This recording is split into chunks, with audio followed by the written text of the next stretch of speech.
I refer to as a forgotten state, I was referring to as an excluded.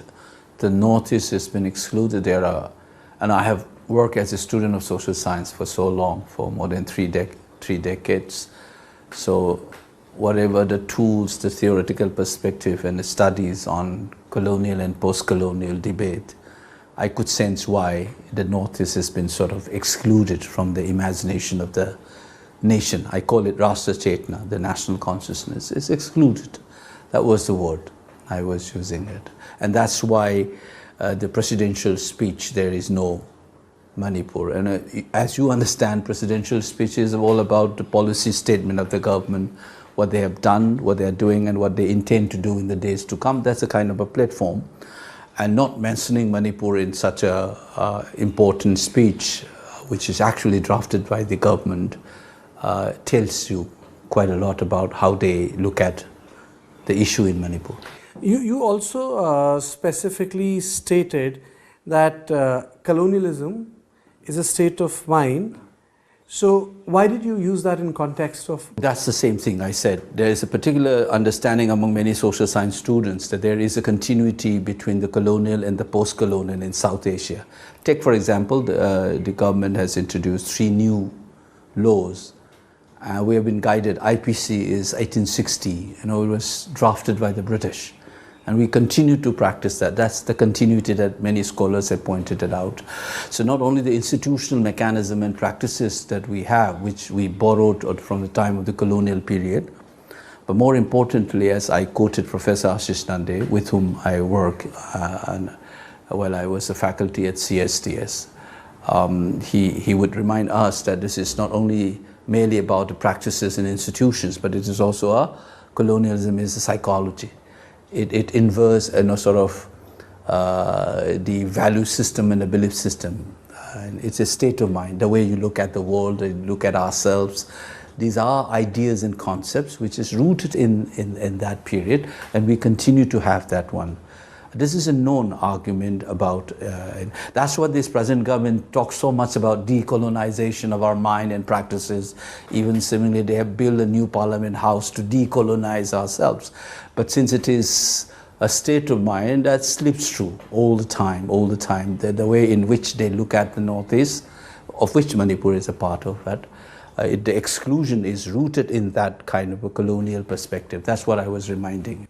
In hindsight, why has Manipur as a state and the government in Manipur failed to control the violence? My suspicion is that there is no proper functioning of the constitutional scheme of things. Right from the day one, the state government's autonomy seems to have been subverted by placing a security advisor who took charge of a very important arrangement called Unified Headquarters to coordinate different security forces, the central police organizations, the paramilitary forces, the regular army, as well as the state police forces, So that is the kind of arrangement that we have called Unified Headquarters, which is commonly referred to as Unified Command, which takes care of, according to its mandate, law and order and security scenario in the state. And that chairman was taken over by this gentleman called Kuldip. And now that the cabinet minister of Manipur, which we knew right from the day one, but now there is you can call it a confession by a cabinet minister in the state government, who says that we appointed him, center has appointed him. But the problem is that it was done not through de jure form. It was a de facto imposition of the will of the union government, because the order was issued by the state government through the governor, his appointment. So we don't know who is in charge of it. So before I decided to join politics or electoral politics, I have been saying in many of my interviews, I said, who is in charge of Manipur? Is it the union government or the state government? Even I have called it the state government is a proxy. So are you saying that Biren Singh is not? So what I'm saying is that but the interesting part, or the saddest part in the other side, is the chief minister has been a willing partner to this subversion of the federal structure. He should have stood up by saying that law and order is a state subject and I should take the call here. He didn't do it. That's why you can see many examples. He orders something, the Assam Rifle didn't follow. He ordered something, CRPF didn't follow something. The police is not completely under his command, it seems, because whatever happens in the Churachampur area, I doubt whether it is completely under his control. So he has been subverted, but he is part of the subversion of the constitutional mechanism. I think he is protecting, in some sense, Mr. Modi and Amit Shah. If you remove this facade, state government, in the last 1 year, what would have happened is the entire responsibility would have come to the central government, and then before the election there would have been, I suppose, on hindsight, would have been bad for the BJP, because the Modi ji and Amit Shah ji would be. So I think Biren Singh become a very convenient scapegoat, and he was a convenient and I think tool, and unfortunately instead of standing up for his state and autonomy of the state, he was an obedient, if subservient is too strong an expression. You refer to Assam Rifle. In last couple of months, there have been instances that Assam Rifles and the Manipur police commandos have been at loggerheads. There have been videos, viral videos. You have Mehra Paibi stopping the cavalcade of Assam Rifles, and we have seen videos where Manipur commandos in past and Assam Rifles were standing face to face. So what is the reason of this mistrust? Why is this happening? No, I think before looking at the mistrust, what we need to understand is this is exactly the kind of failure of governance, the coordination among different agencies of the state. Manipur Police and Assam Rifles cannot be seen as enemies to each other. After all, they are part of the Indian state, right? One is a state force, one is a paramilitary force which is dedicated to the northeast.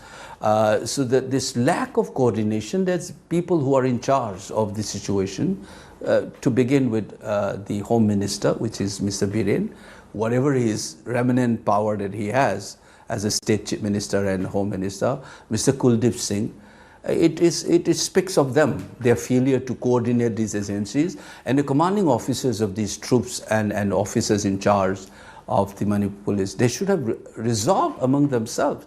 So this utter lack of coordination has led to this tragedies in Manipur. That is the first thing, rather than looking at which force is on which side, because you will be trapped in the binary narrative then. What we as citizens of the country who love the Constitution should have been worried about this failure of constitutional mechanisms and state agencies not sync and coordinate properly to deal with this. That's the first thing that I must answer. The second aspect which is implicated is, both,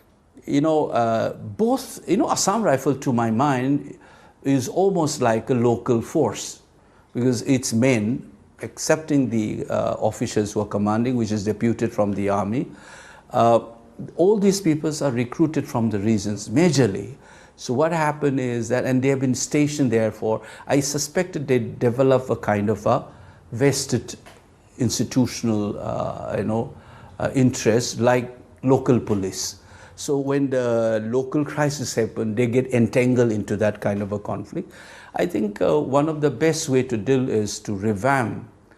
For the moment, I also hold very firmly that regular army should come in, and other trusted CRPF or BSF kind of force to take charge. And I think Assam Rifles should take a step back for the moment and take care of itself, because I think, and Manipur Police must also be revamped. You cannot afford to communalize state agencies and institutions. I think that's a danger for the country. So, were civil society organizations historically very powerful in Manipur, or they have become powerful in the context of last 1.5 years of violence? Whether they belong to the cookies or they belong to the No, I think the interesting, Katrikan, you have been covering this almost from the day one you have been doing this. You must notice that the traditional civil society organizations have been very active, traditionally speaking. And those traditional organizations were not the only prominent groups from within the civil society sphere. There are a lot of other new groups come in. ITLF, for example, you haven't heard about it before. CO2, you haven't heard about it. So like this, a new dynamics have happened. I think one of the indication is the emergence of forces in the sphere of civil society, not the traditional ones which used to be very active. I think that is the marker of this conflict as well. I mean, any observer would have seen what forces behind these new, forces. I mean to say, I've got more press releases from civil society actors than from the police or the army or the chief minister's office. That's the saddest part also. I have got press releases and representation from people who claim that they represent a community or a melange of smaller communities. Karthik, and that is also the manifestation of the failure or the retreat of the state. That's what I've been referring to. It has become an Hobbesian war, a statelessness. And you are speaking exactly that. If some crime has happened, what you expect is that you can have a dedicated police officer who brief, because this is a crisis. So maybe you have a dedicated police officer in the rank of a DIG or an IGP who brief on an every day about what had happened and what the state is doing.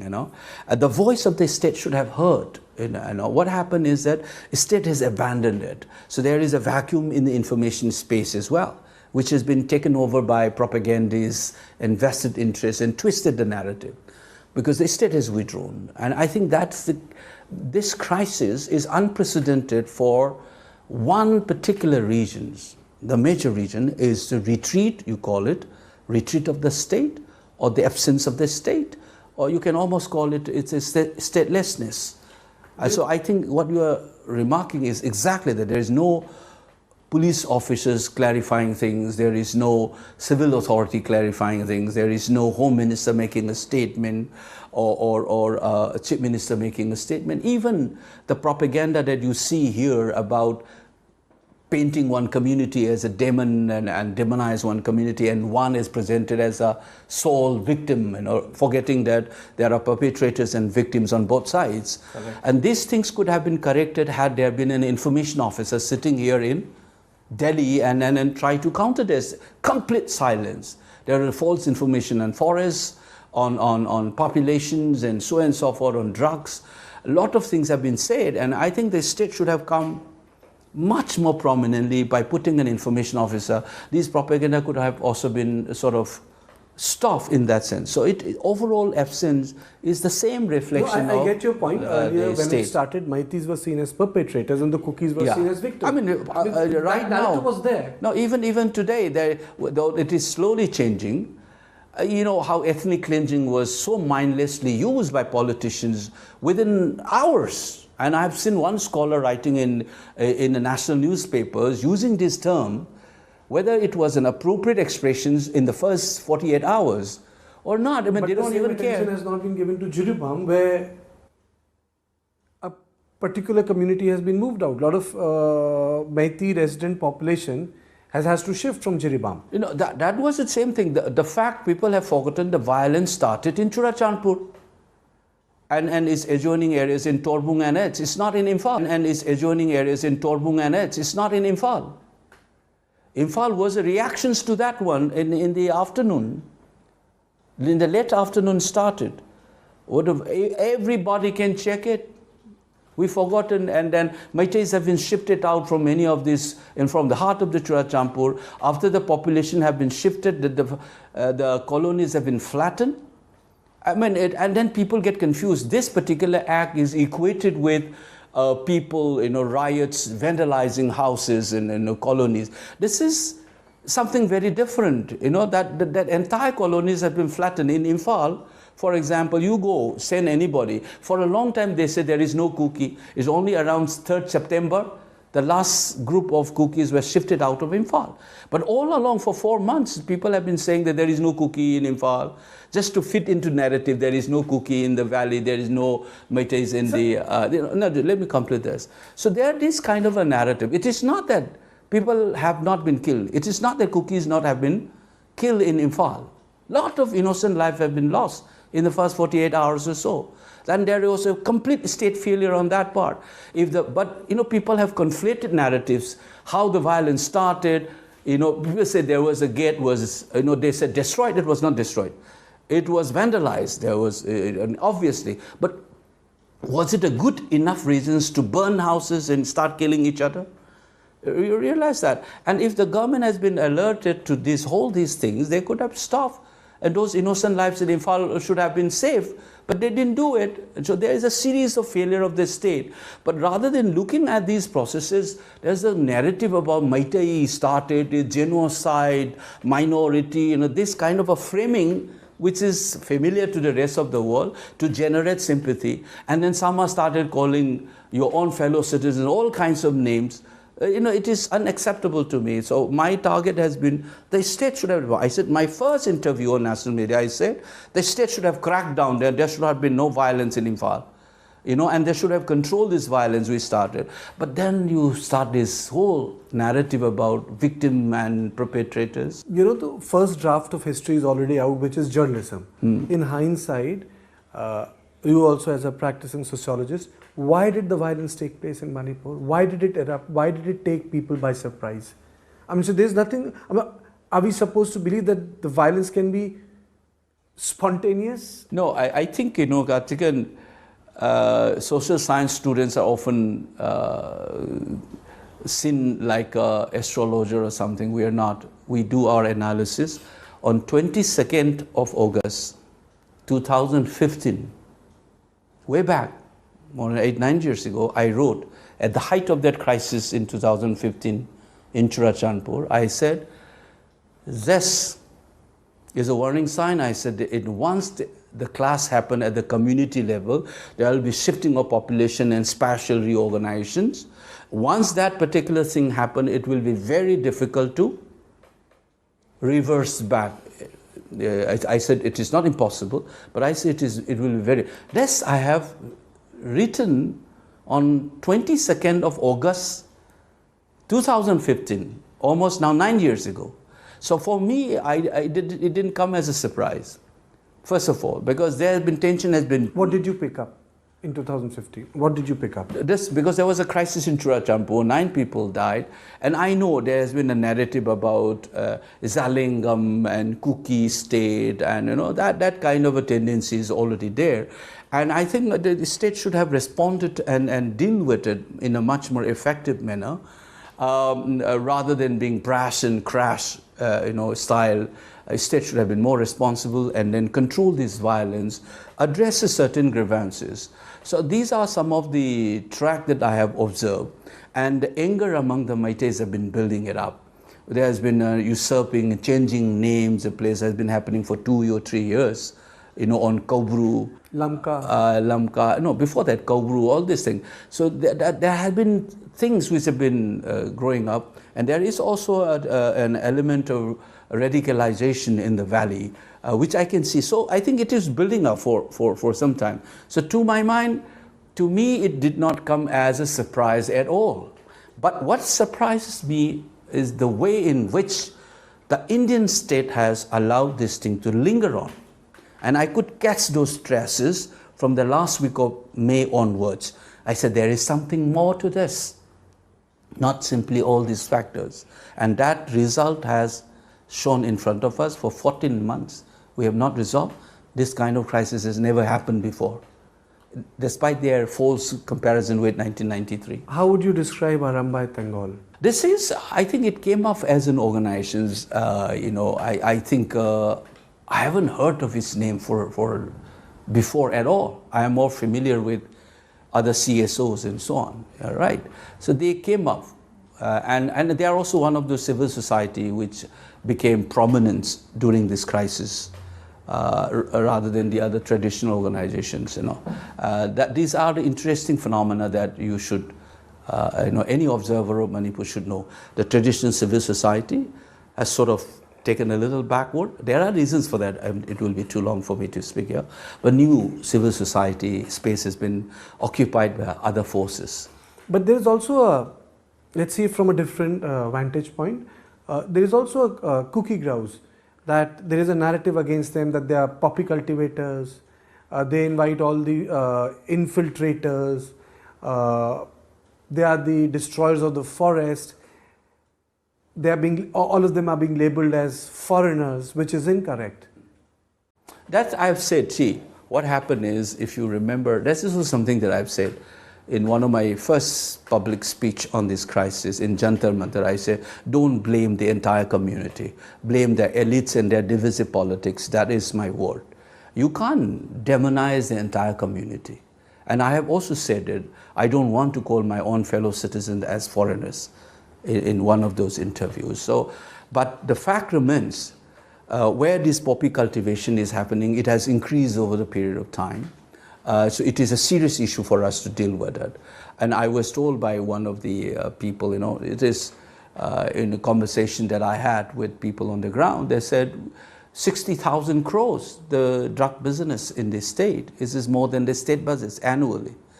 So drug and poppy cultivation is a serious issue in Manipur. Nobody should deny that. Nobody should justify it in the name of communities and so on. So I think that is happening in these hilly regions or highlands in Manipur. And many of these places happen to be areas dominated or populated by these tribes. So there is a kind of uncanny associations, but by this you should not blame the entire community. But the fact remains, the poppy cultivation is an issue because it not only creates serious implication in socio-economic and political life. Colombia is one example, Afghanistan is one example. When that kind of a thing happens, entire fabric of the society gets distorted. So it's a serious issue that we must address it, irrespective of this conflict. The other issues of the illegal immigrants, yes. This has been a porous border, and it is a legacy issues. It's not to be blamed on one X party or Y party. How the subcontinents were sort of organized, how nation state came into being in this part. So the whole European idea of a very bounded identities were not. Till 1965, Bengal borders was porous as well as the western sectors. We all know this. And Manipur side is a much more difficult terrain in that sense. So border has remained porous and there has been movement of people back and forth. But what happened is the idea of nation state consolidates, then these movements are sought to be restricted, and there is a rationale as a nation state that you must distinguish between citizens and non-citizens. But unfortunately, among these cookie groups, it was quoted in one of these articles I have often shared as, one gentleman was quoted as saying that why should we believe in this national boundary? It's created by the British. The other side has the same ethnicity as ours. And so, that gives a false a wrong message that you are justifying people coming from Myanmar as your own citizen, you should be accepted kind of thing. That gives a false thing. The last one is you should also remember that there are economic dynamics. You get more benefit on the Indian side, in Burma or Myanmar in comparison. So there is a pull factor. Though I will not deny that there could be infiltrations and settling of illegal immigrants because of all these factors, and one should be able to distinguish who is a citizen and who is not. And when you deal with that, it should be dealt according to national and internationally established norms and standards. I'm clear on this, but there is a need to distinguish between citizens and non-citizens. By this again, do not blame a particular community as full of illegal immigrations. And if you dig it up, then many of us can also be implicated. But I have no doubt that these forces, this flow of population, it needs to be.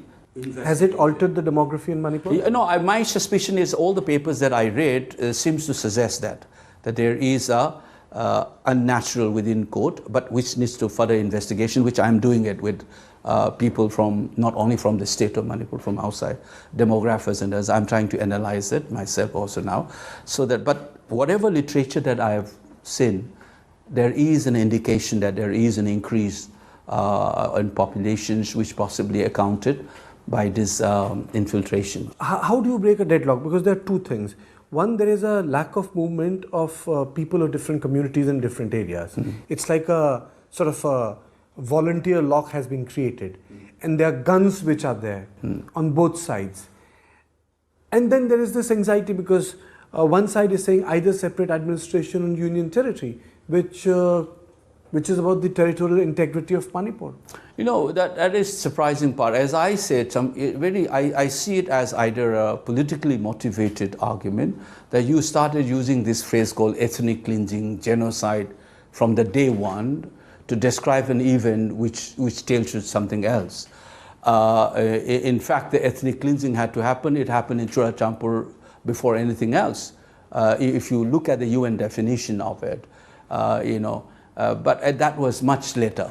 But the initial period, within 48 hours, throwing up terms like genocide and ethnic cleansing, I think it sounds like a premeditated, script that one is pronouncing it. Along with that, rather than appealing to the people to maintain calm, which is what the politicians are expected, or responsible scholars are expected, and then ask the state to take charge of the situations, one started talking about separate administrations right from the first week itself, almost. Yes. And then started hammering it, there is no cookie, there is no, because that fits in the narrative of this particular political. Are you saying that it was programmed?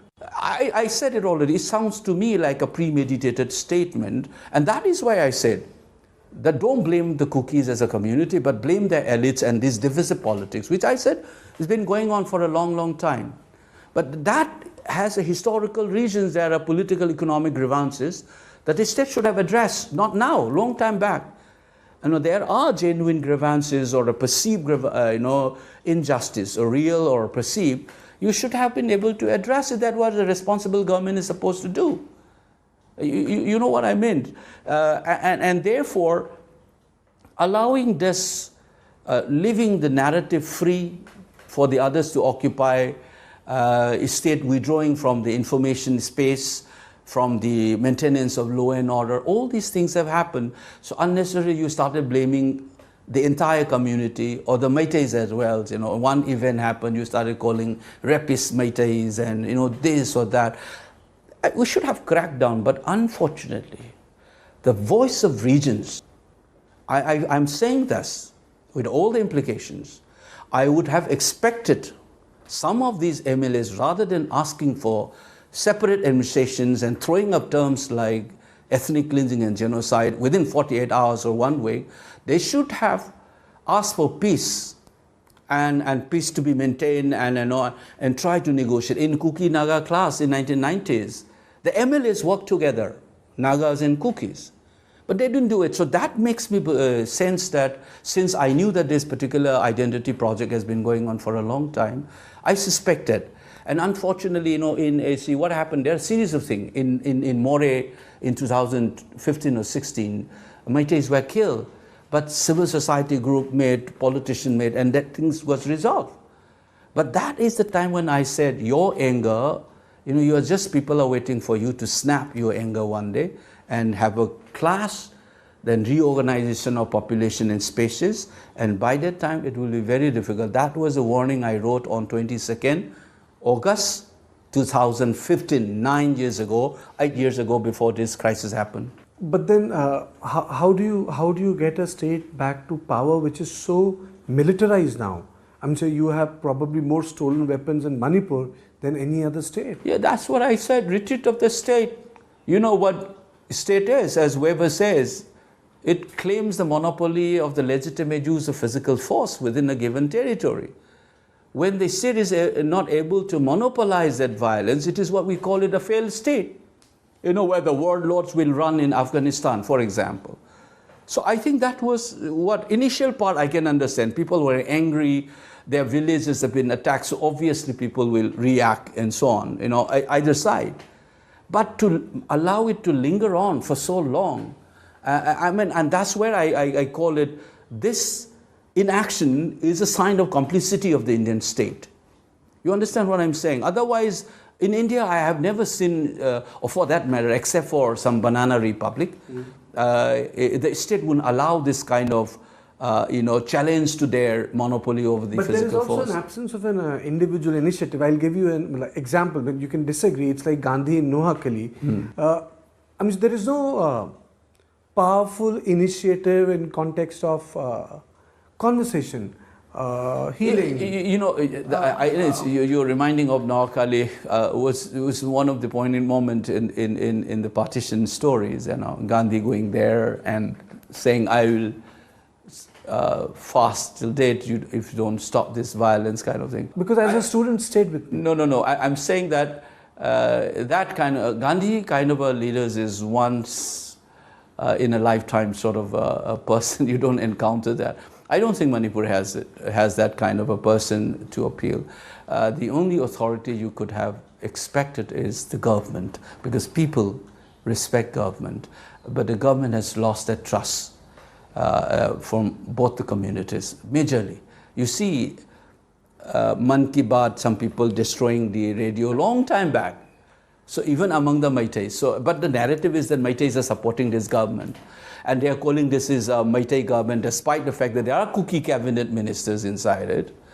This kind of twisted narrative has been allowed to go on. You would recall that last time when the session was called, there is a controversial aspect of the session that, it was so small and then it didn't run its course. The cookie MLAs didn't come.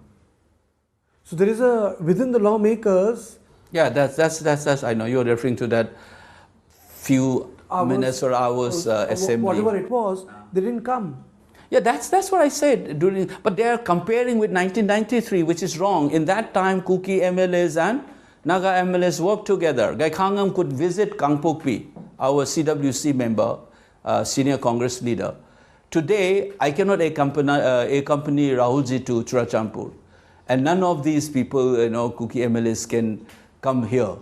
That kind of a scenario. And they don't even meet cabinet ministers and assemblies. So there's something drastically different this time. But they're trying to cover up by saying that this is the same as 1993, usme ye hua, wo hua kind of thing. I think it is an excuse and trying to bluff the people. We have a crisis, Karthikeyan. Irrespective of the party politics, India is not a banana republic. Why would you allow these things to happen for so long? So is it an ethnic crisis?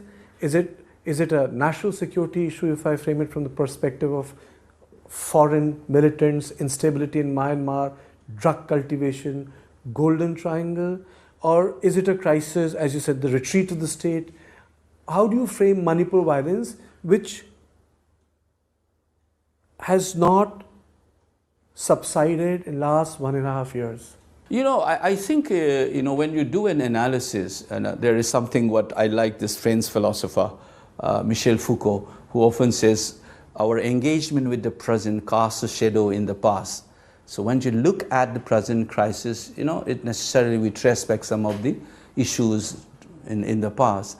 So all these issues that you are talking about, porous border, migration, illegal migrations, and then deforestation, poppy cultures, armed conflict, including the Indian state counterinsurgency measures. You understand, failure of governance, and not addressing people's grievances for a long time. All of them gets implicated. Drugs, armed conflict, corruptions, political class not able to deal with the genuine issues of the people, all gets entangled. And these elements are nurtured by what I will call it a continuity between the colonial and the post-colonial, both in terms of the discourses and practices. And that's how this is a complex manifestation of these factors. And what should have been done is, immediacy of the violence, what you expect the state to respond, did not respond. So it has been allowed. All these complex issues require a very takeful visions to deal with it, not some arrogant, brass, mein dikha dunga kind of thing. No, you can't do that. It will burst. It's like an embedded bullet in your body, or in Manipuri we call it a sing safe. You put something and it has become a part of the body for a long time. But you want to pluck it suddenly, people will die, blood will come out. So there are ways to take it, meticulous planning how to take this bullet out or this a piece of wood embedded in the body, which is almost like become a part of the body. And that required a vision and tactfulness and maturity of political leadership. And that is absolutely absent in the present crisis. Thank you, sir. Thank you so much Thank for you, taking time for us.